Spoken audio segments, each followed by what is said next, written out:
ગુજરાતમાં ફરી એક વખત ચોમાસું હવે સક્રિય થયું છે। ગુજરાતની આસપાસ એક સાથે બે સિસ્ટમ જોવા મળી રહી છે, જેને જ કારણે આગામી દિવસોમાં ક્યાંક હળવોથી મધ્યમ વરસાદ તો ક્યાંક ભારે વરસાદ પડવાની શક્યતા છે। કઈ છે આ બે સિસ્ટમ, તેની સાથે હવામાન નિષ્ણાત પરેશ ગોસ્વામી દ્વારા આગામી વરસાદી રાઉન્ડ ક્યારે આવશે, તેની અસર ગુજરાત ઉપર કેવી રહેવાની છે, તેને લઈને શું આગાહી કરી છે, એ દરેક વિષયને લઈને વાત કરીશું આજની આ વેધર અપડેટમાં। નમસ્કાર, તમે જોઈ રહ્યા છો નિર્ભય ન્યૂઝ અને હું છું હંસિની। આમ તો હવામાન વિભાગ દ્વારા આગામી 7 દિવસ હળવોથી મધ્યમ વરસાદ પડી શકે છે એવી આગાહી કરવામાં આવી છે।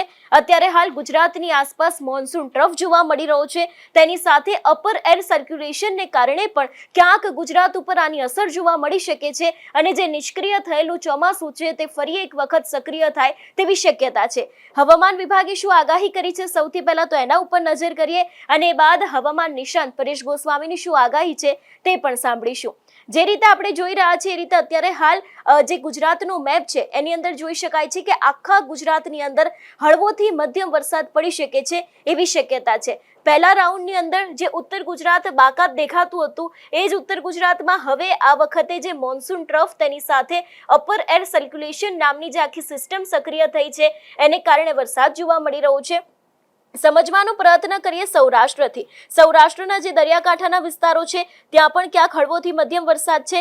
દક્ષિણ ગુજરાતની અંદર વરસાદ જોવા મળી રહ્યો છે, મધ્ય ગુજરાતમાં પણ ક્યાંક વરસાદ છે અને કચ્છ અને જે ખાસ કરીને વાત કરવામાં આવે મોરબી, જામનગર અને દેવભૂમિ દ્વારકા આ વિસ્તારની અંદર ખૂબ જ ઓછો વરસાદ જોવા મળતો હતો, પણ એની પણ અંદર આજે ક્યાંક હળવોથી મધ્યમ વરસાદ પડી શકે છે એવી આગાહી લગભગ 18 તારીખ માટે કરવામાં આવી છે। 19 તારીખની જો વાત કરવામાં આવે, 19 તારીખ પર જે રીતે આપણે જોઈ રહ્યા છે કે આખા ગુજરાતની અંદર વરસાદ પડી શકે છે એવી શક્યતા છે, જેની અંદર કચ્છ આવી ગયું, સૌરાષ્ટ્રના જે વિસ્તારો છે સૌરાષ્ટ્રના વિસ્તારો પણ જોવા મળી રહ્યા છે। દક્ષિણ ગુજરાતની અંદર પણ ક્યાંક આ વરસાદને લઈને આગાહી કરવામાં આવી છે। ઉત્તર ગુજરાત અને મધ્ય ગુજરાતની અંદર પણ વરસાદ છે તે પડી શકે છે એવી શક્યતા છે। આ વખતના જે નવો વરસાદી રાઉન્ડ આવવાનો છે એ લગભગ આ મહિનાના અંતમાં આવવાનો છે અને અત્યારે હાલ પણ હળવોથી મધ્યમ વરસાદ પડી શકે છે એવી શક્યતા તો જોવા મળી જ રહી છે, પણ આ વખતે એક વસ્તુ ખાસ છે કે જેમાં ગુજરાતમાં પવન છે તે ભારે ગતિની સાથે ફૂંકાઈ શકે છે એવી શક્યતા છે। વિંડીના માધ્યમથી આપણે અવારનવાર જોતા આવ્યા છે કે ગુજરાતમાં વરસાદ તો જોવા મળી રહ્યો છે, પણ આ વખતનો હળવોથી મધ્યમ વરસાદ છે તે પવનની સાથે પડી શકે છે એવી પણ શક્યતા છે। આની પહેલા આપણે જોયું હતું કે બંગાળની ખાડી છે એની અંદર પણ અત્યારે હાલ લો પ્રેશર બની રહ્યું છે, એટલે આગામી દિવસોમાં એટલે કે આજે મહિનો ચાલી રહ્યો છે જુલાઈ મહિનો, એના અંતમાં જ ક્યાંક ગુજરાતની અંદર ભારે વરસાદ પડી શકે છે એવી સંભાવના છે। અને એના સિવાય મોન્સૂન ટ્રફ છે અને બીજી એક સિસ્ટમ છે એને કારણે અત્યારે હાલ વરસાદની આગાહી કરવામાં આવી છે। હવામાન વિભાગનું એવું પણ કહેવું છે કે અત્યારે હાલ હળવોથી મધ્યમ વરસાદ પડશે અને એ બાદ ધીરે ધીરે આ વરસાદ વધી શકે છે એવી સંભાવના છે। હવે સમજી લે કે આ 2 દિવસ પછીનું વાતાવરણ છે તે કેવું રહેવાનું છે। જે રીતે આપણે જોયું કે આજના અને આવતીકાલના દિવસનું વાતાવરણ છે કે જેમાં આખા ગુજરાતની અંદર વરસાદ પડી શકે છે। એ બાદની વાત કરવામાં આવે 20 તારીખની આસપાસ ધીરે ધીરે જે રીતે વાત કરવામાં આવે હવે આ ચોમાસું ક્યાંક સક્રિય થતું હોય એવું લાગી રહ્યું છે। દક્ષિણ ગુજરાતના ભરૂચ છે, સુરત છે, નવસારી, દમણ અને વલસાડ છે, ડાંગ, તાપી અને જે આખો આદિવાસી વિસ્તાર છે એટલે કે છોટાઉદેપુર, નર્મદા અને વડોદરા, અહીંયા ક્યાંક હવે વરસાદ છે તે ક્યાંક થોડોક વધારે પડી શકે છે એવી સંભાવના છે। જે જગ્યાએ આપણે જોઈ રહ્યા છે કે આ ગ્રીન કલર છે ત્યાં હળવોથી મધ્યમ વરસાદ પડશે અને જ્યાં આ ડાર્ક ગ્રીન કલર દેખાઈ રહ્યો છે એ દરેક જિલ્લાઓની અંદર ક્યાંક ભારે પવનની સાથે ભારે વરસાદ પડી શકે છે એવી શક્યતા હવામાન વિભાગ દ્વારા વ્યક્ત કરવામાં આવી છે।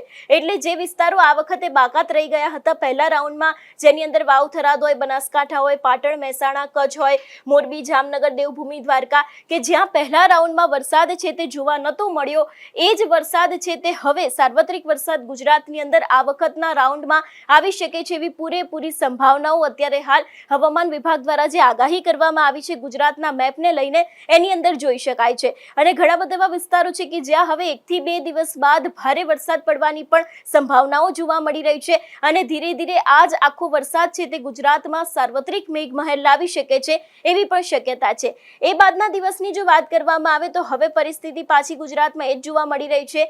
જે રીતે ઉત્તર ગુજરાતમાં વરસાદ છે, કચ્છમાં વરસાદ છે, સૌરાષ્ટ્રના જે વાત કરવામાં આવે એ દરેક જિલ્લાઓમાં વરસાદ જોવા મળી રહ્યો છે.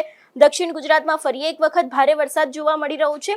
સૌરાષ્ટ્રને આ વખતે સમજવું એટલા માટે જરૂરી છે કારણ કે પહેલો જે રાઉન્ડ આવ્યો હતો એમાં સૌરાષ્ટ્રના થોડાક જ એવા જિલ્લાઓ છે કે જ્યાં ક્યાંક વરસાદ છે તે જોવા મળ્યો હતો, પણ હવે ધીરે ધીરે સૌરાષ્ટ્રની અંદર પણ સાર્વત્રિક મેઘમહેર છે તે જોવા મળી રહ્યો છે, જેમાં દેવભૂમિ દ્વારકા, પોરબંદર, જુનાગઢ, ગીર સોમનાથ અને દીવ છે, અમરેલી, ભાવનગર, બોટાદ છે, રાજકોટ અને જામનગર છે, ત્યાં પણ ક્યાંક વરસાદ હવે આગામી સમયમાં પડી શકે છે એવી શક્યતા છે.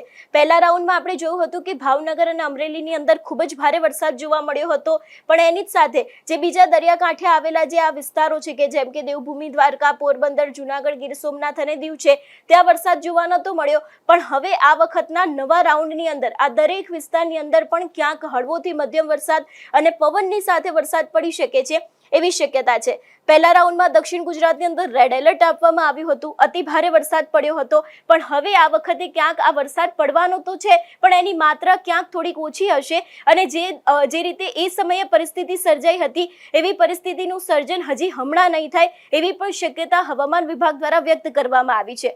એટલે અત્યારે હાલ આખો આ નવો વરસાદી રાઉન્ડ છે એની શરૂઆત થાય એની પહેલા પણ ગુજરાતની અંદર ક્યાંક ભારે વરસાદ પડી શકે છે, ક્યાંક હળવોથી મધ્યમ વરસાદ પડી શકે છે એવી શક્યતા છે અને નવા રાઉન્ડની શરૂઆત લગભગ આ જુલાઈ મહિનો છે એના અંતમાં આવી શકે છે અને ત્યારે જ ક્યાંક ભારે વરસાદ પડી શકે છે એવી સંભાવના છે. અમારા સહયોગી રિદ્ધિએ જ્યારે આ સમગ્ર મામલે હવામાન નિષ્ણાંત પરેશ ગોસ્વામી છે એમની સાથે વાતચીત કરી હતી ત્યારે તેમણે આગાહી કરતા શું કહ્યું છે તે પણ સાંભળીએ.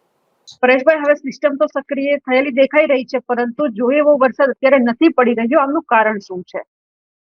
જો પહેલી વાત તો એ છે કે અત્યારે હજુ પણ રાજ્યની અંદર સાર્વત્રિક કે ભારેથી અતિ ભારે વરસાદ માટે હજુ રાહ જોવાની છે. ક્યારેક ક્યારેક એવો વરસાદ પડશે, સંપૂર્ણ આપણે વાત કરવાની છે. સૌ પ્રથમ તો પહેલી વાત એ છે કે આમ તો મારા જે એ ઉલ્લેખ કરવો જરૂરી છે કે જુલાઈની અંદર હવે કોઈ જ વિસ્તાર બાકી દેવાના નથી. જુલાઈની 31 તારીખમાં બધા જ નો વારો આવી જવાનો છે અને સારા વરસાદ પણ થવાના છે. ખાસ કરીને મે અને જૂન મહિના દરમિયાન જે અર્નિંગની ખૂબ ચર્ચાઓ થઈ, ગોડઝિલા ને વગેરે વગેરે બધું બધાએ બિહામણું બતાવ્યું, ત્યારથી અમે એક વાત ચોક્કસથી કરતા આવ્યા છે કે ભાઈ આ વર્ષે અર્નિંગનો સક્રિય થઈ રહ્યો છે પણ આયોડીનો લાભ મળશે અને ચોમાસું આપણું ગુજરાતમાં નબળું નથી થવાનું. આ વાત અમે વારંવાર કરી ચૂક્યા છે અને જે વરસાદની ઘટ ચોક્કસથી રહેવાની છે. આમ જોવા જઈએ તો ગયા વર્ષે 109% વરસાદ હતો, એની જગ્યાએ આ વર્ષે 90 થી 93% સુધી વરસાદ વરસે. એટલે 15 થી લઈને 19% સુધી જે વરસાદની ઘટની શક્યતા જે અમે બતાવી હતી એ પણ જૂન અને જુલાઈમાં રહેશે. એવી રીતે જોવા જઈએ તો જૂન મહિનામાં વરસાદની ઘટ જોવા મળી, જુલાઈમાં પણ વરસાદ પડ્યા છે, જુલાઈના પ્રથમ અઠવાડિયામાં પડ્યો, અત્યારે પણ ઝાપટા ચાલી રહ્યા છે, પણ દર વર્ષની સરખામણી જુલાઈમાં વરસાદ ઓછો છે. એટલે જૂન અને જુલાઈમાં વરસાદની ઘટ ચોક્કસથી પડી, પણ હવે તમામ પરિબળો સક્રિય છે એટલે ચોક્કસથી સારા વરસાદ પડશે. અત્યારે જો સિસ્ટમોની વાત કરવા જઈએ તો અત્યારે એક ઉત્તર ભારત પરથી વેસ્ટર્ન ડિસ્ટર્બન્સ પસાર થઈ રહ્યું છે જેની ગુજરાત ઉપર કોઈ અસર થવાની નથી, એટલે એમાં આપણે બહુ ધ્યાન આપવા જેવું લાગતું નથી. બીજું, બંગાળની ખાડીની અંદર અત્યારે એક વેલમાર્ક લો પ્રેશર સિસ્ટમ છે, પણ એ સિસ્ટમ ઉત્તર ભારત તરફ ખસી રહી છે એટલે એનો લાભ પણ ગુજરાતને મળવાનો નથી. એ પછી અરબ સાગર સક્રિય થયો જેને કારણે બે સિસ્ટમ ગુજરાત ઉપર દેખાઈ રહી છે, એક તો મોન્સૂન ટ્રફ અને એક યુએસસી એટલે કે અપર એર સાયક્લોનિક. હવે આ બંને સિસ્ટમ જે સક્રિય થઈ છે જેને કારણે રાજ્યમાં અત્યારે છૂટાછવાયા હળવા મધ્યમ ઝાપટાઓની શરૂઆત થઈ ગઈ છે અને અમે ઘણા સમયથી કહેતા હતા કે 15 થી 20 જુલાઈ વચ્ચે, મને યાદ છે ત્યાં સુધી નિર્ભય ન્યૂઝના માધ્યમથી પણ મારા વાત થઈ હતી કે 15 થી 20 જુલાઈના સમયગાળા દરમિયાન રાજ્યની અંદર છૂટાછવાયા હળવાથી મધ્યમ અમુક જગ્યાએ ભારે ઝાપટા નોંધાઈ શકે છે. એ મુજબના અત્યારે ઝાપટાઓ પડી રહ્યા છે. જેવી રીતે છેલ્લા 2 દિવસની અંદર ગીર સોમનાથ હોય, અમરેલી હોય, જુનાગઢના છૂટાછવાયા વિસ્તારમાં ઝાપટા પડ્યા, રાજકોટ, કચ્છનો અમુક રાપર સહિતના અમુક વિસ્તારો છે, એ સાથે જામનગરનું ધ્રોલ હોય કે પડદરી છે, જોડિયા છે, આ બધા વિસ્તાર છે, તમામ જગ્યાએ ઝાપટાઓની શરૂઆત થઈ છે. હવે આ ઝાપટાઓ છે એ 20 તારીખ સુધી પડવાના છે. છૂટાછવાયા હળવા મધ્યમ ઝાપટા 20 તારીખ સુધી પડે, પછી 21 થી 25 તારીખમાં ઝાપટાઓની સંખ્યામાં ઘટાડો થશે, તીવ્રતા ઘટશે અને વિસ્તાર ઘટવાના છે. એટલે એટલું ચોક્કસ કહી શકાય કે 25 તારીખ સુધી આપણે ઝાપટાઓથી રોડવાનો વારો આવશે, કોઈ મોટા વરસાદની સંભાવનાઓ નથી. હવે ત્યારબાદ બંગાળની ખાડીની એક મજબૂત સિસ્ટમ ગુજરાત તરફ આવે તેવી સંભાવનાઓ છે, જેમાં અત્યારે જે બંગાળની ખાડીની અંદર સિસ્ટમ છે ઉત્તર ભારત તરફ નીકળીએ પછી પાછળ બીજી જ એક બંગાળની ખાડીની અંદર જે સિસ્ટમ બની રહી છે એ સિસ્ટમ છત્તીસગઢ, ઝારખંડ, ઓડિશા અને એ માર્ગે થઈને મધ્યપ્રદેશ ઉપર આવશે. મધ્યપ્રદેશ ઉપર થઈને ગુજરાત ઉપર થઈને પસાર થાય તેવી સંભાવનાઓ છે. એટલે એ સિસ્ટમ છે એ થોડુંક વધારે મજબૂત હશે. લગભગ એ પણ વેલમાર્ક લો પ્રેશરની કેટેગરીમાં પસાર થાય તેવી સંભાવનાઓ છે, જેને કારણે ગુજરાતની અંદર સાર્વત્રિક વરસાદ થવાનો છે. હવે જે સાર્વત્રિક વરસાદ થવાનો છે એ 25 થી 31 જુલાઈમાં થવાનો છે. એ સિસ્ટમ મજબૂત પણ હશે અને એ સિસ્ટમ ગુજરાત ઉપરથી પસાર થવાની છે. એટલે સાર્વત્રિક વરસાદમાં જોવા જઈએ તો જુલાઈના જે પ્રથમ અઠવાડિયામાં વરસાદ આવ્યો હતો એમાં લગભગ 75 થી 80% વિસ્તારને લાભ મળ્યો. પણ હવે 25 થી 31 તારીખમાં વરસાદ જે આવી રહ્યો છે એમાં લગભગ 95 થી 98% વિસ્તારને લાભ મળશે. એટલે એમાં તો ખૂબ વધારે વરસાદ છે અને વધારે વિસ્તારને લાભ મળવાનો છે. ખાસ કરીને જોવા જઈએ તો આપણે બધાની ચિંતા છે કે જે ખેડૂતોને વરસાદ નથી એમનું શું. દાખલા તરીકે કચ્છ જિલ્લાની અંદર વાવણી લાયક વરસાદ હજુ સુધી કઈ ખાસ મોટા ભાગના વિસ્તારમાં નથી. એવી જ રીતે પશ્ચિમ સૌરાષ્ટ્રમાં દ્વારકા, જામનગર, પોરબંદરની સ્થિતિ પણ કંઈક એવી જ છે. મોરબી, સુરેન્દ્રનગરના ઘણા બધા વિસ્તારો વરસાદથી વંચિત છે. ઉત્તર ગુજરાતમાં ઘણી જગ્યાએ એવું છે. હવે આ જે વરસાદમાં વંચિત છે એમાં સુરેન્દ્રનગર, મોરબી, ઉત્તર ગુજરાત, કચ્છ, દ્વારકા, જામનગર, પોરબંદર આ તમામ વિસ્તારને પણ 25 થી 31 જુલાઈમાં સારામાં સારા વરસાદનો લાભ મળે તેવી સંભાવનાઓ અમને લાગી રહી છે. અને એ વિસ્તારને બાદ કરતા મધ્ય ગુજરાતના બીજા વિસ્તારો અમદાવાદ, ગાંધીનગર, વિરમગામ, સાણંદ, આણંદ, નડિયાદ, ખેડા, વડોદરા, છોટાઉદેપુર, દાહોદ, ગોધરા આ તમામ વિસ્તારની અંદર સારા વરસાદની સંભાવનાઓ છે. સાથે દક્ષિણ ગુજરાત અને દક્ષિણ સૌરાષ્ટ્ર, દાખલા તરીકે દક્ષિણ ગુજરાત હોય તો એમાં સુરત, વલસાડ, વાપી, નવસારી, બારડોલી, બીલીમોરા, ડાંગ, આહવા, તાપી આ બધા જ વિસ્તારની અંદર સારા વરસાદ થશે. એવી જ રીતે સૌરાષ્ટ્રના બોટાદ, ભાવનગર, અમરેલી, ગીર સોમનાથ, જુનાગઢ, રાજકોટ એ બધામાં પણ સારા થવાના છે. એટલે ઓલ ઓવર ગુજરાતમાં રિધિબેન વરસાદ સારા થવાના છે. 25 થી 31 જુલાઈનું સેશન હશે એ સેશનમાં એટલું ચોક્કસથી કહી શકાય કે લગભગ કોઈ વિસ્તાર બાકી નથી રહેવાનો. ગુજરાતની અંદર નવા બનેલા બધા જોડીએ તો લગભગ 264 કે 65 તાલુકાઓ છે. આ 265 તાલુકામાંથી કદાચ 2-5 તાલુકા કદાચ વરસાદથી વંચિત રહે તો એ અપવાદરૂપ રહેશે. બાકી બધા જ ને સારા વરસાદનો લાભ મળશે એવી શક્યતાઓ અત્યારે પૂરી દેખાઈ રહી છે.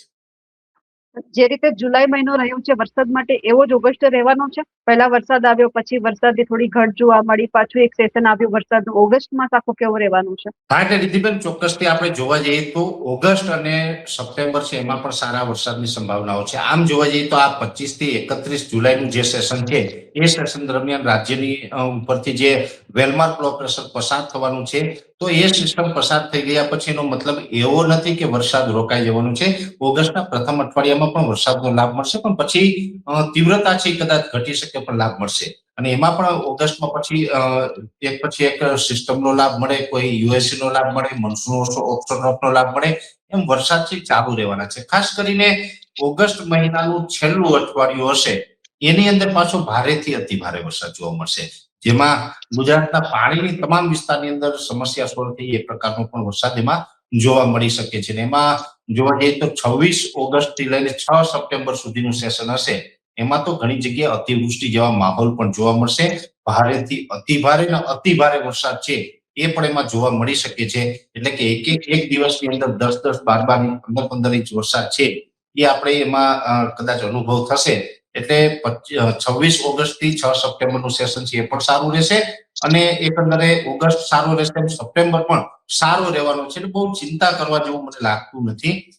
ચોક્કસથી એટલું કહી શકાય કે જે 15-17% વરસાદનો ઘટાડો ગયા વર્ષની સરખામણી જોવા મળે એ બહુ મોટો ફરક નથી. એટલો તફાવત છે તો ઘણી વખત જોવા મળતો હોય, તેનાથી કઈ ચિંતા કરવાની જરૂર નથી. કોઈ ખેડૂતોએ પેનિક થવાની જરૂર નથી. બધા જ વરસાદનો લાભ મળશે, સારા વરસાદ, અને એકંદરે આપણું ગુજરાતનું ચોમાસું છે એ સારા ચોમાસાના રૂપમાં પૂર્ણ થશે એવો ચોક્કસ મને વિશ્વાસ છે. એટલે સૌથી વધારે અત્યારે વરસાદની જો કોઈ રાહ જોતા હોય તે છે કચ્છ જિલ્લાના ખેડૂતો, ઉત્તર ગુજરાતના ખેડૂતો. કારણ કે જ્યારે અમે પણ વરસાદની માહિતી આપીએ ત્યારે લોકો પૂછે છે કે અમારા વિસ્તારમાં ક્યારે વરસાદ આવવાનો છે. હા, એટલે રિધિબેન આમાં તો એવું છે કે સમય જાય અને વરસાદ ન હોય એટલે સ્વાભાવિક છે કે ખેડૂતની અંદર ચિંતાનો માહોલ જોવા મળે. અત્યારે ઉત્તર ગુજરાત હોય, કચ્છ હોય કે પશ્ચિમ સૌરાષ્ટ્રમાં દ્વારકા, જામનગર અને પોરબંદરના વિસ્તાર છે એને ચોક્કસથી અત્યારે ચિંતા હોય છે ખેડૂતને. પણ મારું એમ કહેવાનું છે કે એની બધાની ચિંતા તો હમણાં જે 25 થી 31 જુલાઈનો જે રાઉન્ડ આવી રહ્યો છે બધાની ચિંતા દૂર થઈ જવાની, એમાં પણ સારો વરસાદ થશે. અને એ વરસાદ સારો થશે એનો મતલબ એવો પણ નથી કે હવે કોઈ આ છેલ્લો રાઉન્ડ છે. હજુ તો આપણે 25 થી 31 જુલાઈનો રાઉન્ડ પૂર્ણ થાય એટલે ચોમાસાના મધ્યે પહોંચ્યા કહેવાય. જુલાઈ મહિનો પૂર્ણ થાય ને એટલે ચોમાસાનું મધ્ય કહેવાય. આમ જોવા જઈએ તો આપણે 4 મહિનાનું ચોમાસું આવે છે, 15 ઓગસ્ટ થી લઈને 15 ઓક્ટોબર સુધીનું. હવે એમાં હજુ તો આપણે 45 દિવસ પૂર્ણ કરશું 31 જુલાઈએ. તો જે ચોમાસું 100 થી લઈને 115-20 દિવસનું ચાલતું હોય એમાં હજુ વધારે દિવસ બાકી છે. એટલે ચોમાસા દરમિયાન વરસાદ હજુ પણ ત્યાં પડતા રહેશે, કોઈ ચિંતા નથી. પશ્ચિમ સૌરાષ્ટ્રની અંદર ભલે થોડુંક લેટ થયું છે, કચ્છની અંદર પણ લેટ થયું છે, પણ લેટ થયું પણ હવે આગળ ઉપર પછી એને સારું રહેશે. મને એટલું ચોક્કસ વિશ્વાસ છે કે ખેડૂતોને અત્યારે પણ જે લેટ થયું ત્યાં વાવેતર થશે એ ચોમાસુ પાક ખરીફ પાકનું પણ ઉત્પાદન લઈ શકશે, એ સાથે શિયાળુ પાક વાવી શકે, ઉનાળુ પાકનું વાવેતર થઈ શકે, પ્રકારના પાણીની વ્યવસ્થા પણ થઈ જશે. એટલે હજુ ઘણા વરસાદના રાઉન્ડ બાકી છે અને ચોમાસું સારું જશે. એટલે ખેડૂતોને વરસાદ તો જોઈએ છે પણ અતિવૃષ્ટિ નથી જોતી, કારણ કે જે પાક છેલ્લે વાવવામાં આવ્યા હોય જો વધારે વરસાદ આવે તો એ બધું ધોવાઈ જાય છે. એટલે સપ્ટેમ્બર કે ઓક્ટોબરમાં એવા વરસાદની સંભાવના છે કે મગફળી ઉભી થઈ ગઈ હોય, પાથરા રાખી દીધા હોય, અચાનક વરસાદ આવે તો જે હાથમાં આવેલો પાક પણ જતો રહે, એવું કઈ થવાનું છે? જો રિધિબેન, પહેલી વાત તો એ છે કે અતિવૃષ્ટિ કે અનાવૃષ્ટિ તો આપણે કોઈને ગમે નહીં, એ તો સ્વાભાવિક છે. પણ હવે એ બધું તો આપણા હાથમાં ન હોય, એ તો બધું કુદરતી હોય છે. અને જે હોય આપણે તો માત્ર પ્રિડિક્શન કરીને માહિતી આપી શકીએ કે ભાઈ આવું થવાનું છે, ને એને રોકી તો શકવાના નથી. અતિવૃષ્ટિનો રાઉન્ડ છે એ પણ મેં આપને જણાવ્યું કે 26 ઓગસ્ટ થી 6 સપ્ટેમ્બરમાં કદાચ આવશે. હું તો ભગવાનને દ્વારકાધીશને પ્રાર્થના કરું કે કદાચ ગુજરાતને એમાંથી બચાવી દે તો સારું, એટલું બધું ન થવું જોઈએ જેથી કરીને ખેડૂતનું નુકસાન ન થાય. પછી જે હાર્વેસ્ટિંગ ટાઈમ છે, તો આમ જોવા જઈએ તો 15 ઓક્ટોબરે ચોમાસું પૂર્ણ થાય. મારું એવું વ્યક્તિગત અનુમાન છે કે આ વર્ષે દર વર્ષે જે પાથરા પલાળતું હતું એમાં કદાચ આ વર્ષે ખેડૂતો બચી જાય એવું અત્યારે લાગી રહ્યું છે. પછી એ સમયે જો દરિયાઈ સપાટીનું જે તાપમાન છે એ ઊંચું જાય અને એને કારણે કોઈ ત્યાં મજબૂત સિસ્ટમો અને એ જે લોકલ સિસ્ટમો બનવાનું ચાલુ થાય, થંડરસ્ટોર્મ એક્ટિવિટી ચાલુ થાય, પછી દરિયાઈ કાંઠામાં સૌરાષ્ટ્ર અને દક્ષિણ ગુજરાતમાં કદાચ વરસાદ પડે, એ અપવાદ રહે. પણ અત્યારે જોવા જઈએ તો લાંબા ગાળાના જે મોડેલોના પ્રિડિક્શન અમારા છે એ મુજબ એની શક્યતા ઓછી છે. એટલે આ વર્ષે કદાચ ખેડૂતને પોતાનું હાર્વેસ્ટિંગ કરેલો તૈયાર માલ છે એ ન પલળે એવી શક્યતા મને વધારે દેખાય. જે રીતે આપણે હવામાન નિષ્ણાંત પરેશ ગોસ્વામીને સાંભળ્યા, તેમનું પણ એવું જ કહેવું છે કે અત્યારે હાલ બે સિસ્ટમ છે જે સક્રિય થઈ છે, એને જ કારણે ગુજરાતમાં સાર્વત્રિક મેઘમહેર આવી શકે છે એવી સંભાવના છે. હવામાન વિભાગ દ્વારા પણ જે રીતે આગાહી કરવામાં આવી છે કે મોન્સૂન ટ્રફ છે તેની સાથે બીજી એક સિસ્ટમ છે, એને જ કારણે ગુજરાતમાં અત્યારે હાલ વરસાદ જોવા મળી શકે છે એવી શક્યતા છે. તમારા વિસ્તારમાં અત્યારે હાલ કેવો માહોલ છે, કેવું વાતાવરણ છે અને વરસાદ પડી રહ્યો છે કે કેમ એ અમને કમેન્ટ કરીને ચોક્કસથી જણાવજો. તેની સાથે અમારી ચેનલ નિર્ભય ન્યૂઝને લાઇક, શેર અને સબસ્ક્રાઇબ કરવાનું ભૂલશો નહીં. નમસ્કાર.